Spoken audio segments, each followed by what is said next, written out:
Hello sir, good day. I'm John Lawrence Alonso. I am here to report about first is section 4, grant of probation. Subject to the provision of this decree, the court may after it shall be convicted and sentence a defendant, and upon application any time of said defendant, suspend the execution of said sentence, the placement of defendant of probation for such short period of time, and upon such term and condition as is seemed deemed best. Probation may be granted whether the sentence imposes a term of imprisonment or fine only. An application of probation shall be filed with the trial court with notice to the appellant court if an appeal has been taken from the conviction sentence. The filing of the application shall be deemed a waiver of a right to appeal or the automatic withdrawal of any pending appeal. So, probation is granted whether whether imprisonment man siya or fine la. Yung natubang fine is pagbayad sa kwarta o kuan. So, pwede ko na ma-revoke an imo diri ko na ma-revoke, ma-appeal an imo kuan imo sentence by doing probation. An order granting or denying probation shall be appealable. Section 5, post-sentence investigation. No person shall be placed on probation except for prior investigation by the probation officer and a determination by the court that the ends of justice and the best interest of the public as well as the defendant will be served thereby. So, post-sentence investigation. No, wala ko no tao na pwede magbutang probation except la sa prior investigation sa probation officer, tapos determine sa korte na nag-end na justice and the best form of section 6 form of investigation report. The investigation report to be submitted by the probation officer under section 5 hereof shall be in the form prescribed of probation officer approved by the Secretary of Justice. So, on form kuno sa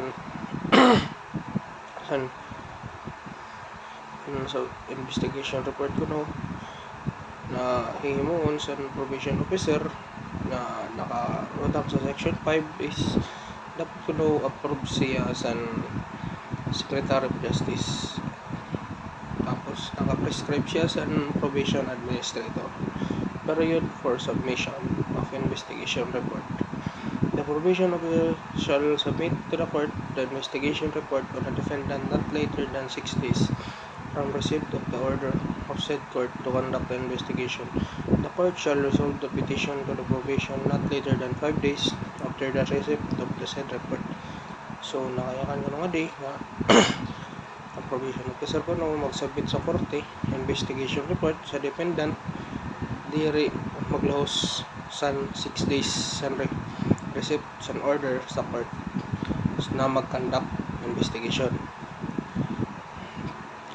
Ang korte ko nung mag-resolve sa petition sa probation diri liwat maglahos 5 days after sa na-receive na report. Pending submission of the investigation report and the resolution of the petition, the defendant may be allowed on temporary liberty under his bail filed in a criminal case, provided that in case where no bail was filed or defendant is incapable of filing one, the court may be allowed the release of the defendant, recognize the custody of the responsible member of the community, shall guarantee his appearance whenever required by the court. So, Section 8. Criteria for placing an offender on probation. In determining whether an offender may be placed on probation, the court shall consider all information relative to the character, antecedents, environment, mental and physical condition of the offender, and available institutional and community resources. Probation shall be denied if the court finds that A. The offender is in need of correctional treatment that can be provided most effective by commitment to an institution. So, makuan lang ko no, probation ko no, ma-denied kung ano offender is kailangan niya ang correctional treatment na magpo-provide sa community to the institution. B. Under his undue task that during the period of probation, the offender will commit another crime. So, i-deny ako no kung may the risk na maghimo otro siya maghimo siya otro krimen. C. The probation will deprecate the sureness of the offense committed. So, Section 9. Disqualified offenders that the benefits of this decree shall not be extended to those sentenced to serve maximum terms of imprisonment more than 6 years. To ma-disqualify ako ng offenders sa benefits sining nga decree kay kun ang isang offender mag-serve siya maximum imprisonment of more than 6 years na convicted of any offense against the security of the states. So, ma-disqualified ko no kay kung naka-offend ka sa NP sana mga security of states. C.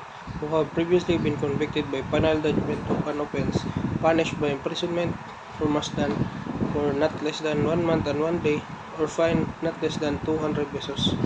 So, kung na-convictan ako no, nakatagaan ka na final judgment sa pagka-preso nga 1 month and 1 day, na nagkamay na ka na fine nga less than 200 pesos. Who have been once probation under the provisions of this decree. Kung na-under ka na kuno sining probation and probation decree, or already serving sentence at that time substantive probation decree became applicable pursuant to Section 13 thereof. So, kung nag-serve ka na kuno sentence san pag-file nimo sana, syempre ma-disqualified ka na. Section 10. Condition of probation. Every probation court order issued by the court shall contain conditions required. The probationer shall present himself to the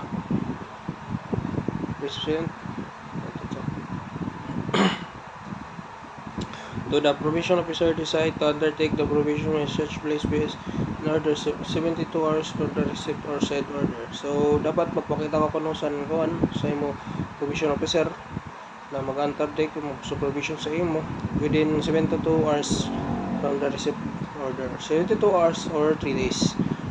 Reported to the probation officer at least once a month as such time placed as specified by said officer. So, kailangan mo mag-report sa imo probation officer at least 1 month. Pakita ka. The court may also require the probationer to cooperate with the program of supervision. So, magkakamay na kang programs para programs na ikukuha sa PUP or sa korte meet his family's responsibilities. So, kailangan mo na ma-meet ang responsibilities ni mo pamilya. C. Devotes himself to a specific employment and not change said employment without the prior written or approval of the probation officer. So, undergo medical, psychological, and psychiatric examination and treatment remain in the specific institution when required for that purpose. Pursue and prescribe secular study or vocal training. Attend or reside in an facility established or structured recreation or residence person on probation. Refrain from visiting houses of ill repute. Abstain from drinking intoxicating beverage to access. Permit to probation officer and authorized social worker to visit the home and place for work. Reside at premises approved by it and not change the residence without its prior written approval, or satisfy any other condition related to the rehabilitation of the defendant and not unduly restrictive his liberty or compatible with the freedoms of conscience. So, hanggang ko no, mag-demote ko no, ano sa nga kuhan, ano sa nga convicted in specific employment and not to change. Bawal siya magbalyo. Bawal siya magbalyo trabaho without the approval of the probation officer. And mag-undergo ulit ko siya physiological or psychiatric examination treatment procedure. So mag-prescribe mag-prescribe nga ni korte sa mga secured study or vocational training dapat ma-attend an probationer. Attend or reside in facility structured recreation residence of persons probation. So ma-attend and reside in the facility established by instructions, recreation, or residence. Refrain from visiting houses of ill repute. So, refrain ko from visiting ang mga nakaaway. Abstains from drinking. Bawal ko magtagay-tagay. Permit the probation officer sexual visit. So, kada ko ng officer, mabisita sa sa era trabahoan. Pwede natin mabisita sa era balay. J. Reside provisions approved. Bawal ko na magbalyo residence without the prior written approval sa probation officer. So, satisfy ko naman ay mga condition related to the rehabilitation of the dependent and unduly restrictions liberty covered Section 11. Effectivity of the probation order. A probation order shall take the effect upon its issuance, in which time the court shall inform the offender of consequence thereof and explain that upon his failure to comply with any of the conditions prescribed in the said order of this commission or another offense, he shall serve penalty imposed to the offense under which he has placed on the probation. So, ang effectivity ko sa probation order, sa offender, diri ko na ma-meet and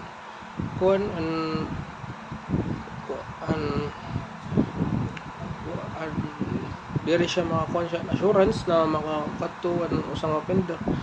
So may da consequence and hatag upon failure to comply. So modification of conditions of probation during the period of probation. The court may, upon application of either probationer or the probation officer, revise or modify the condition or period of probation, and the court shall notify either the probationer or the probation officer the filing such an application so as to give both parties an opportunity to be heard thereon. So, pwede ko na i-modify sa korte sa probationer officer and mga pwede i-amend sa korte and condition sa probation while under application and usang offender na mag-apply probation. The court shall inform and written probation officer and probationer of any change in the period of susurat ko ng korte sa letter para ma-aware ang probation officer and probationer. Section 13. Control and supervision of probationer. The probation and his probation program shall be under the control of the court of placement on probation, subject to actual supervision and visitation by a probation officer. So,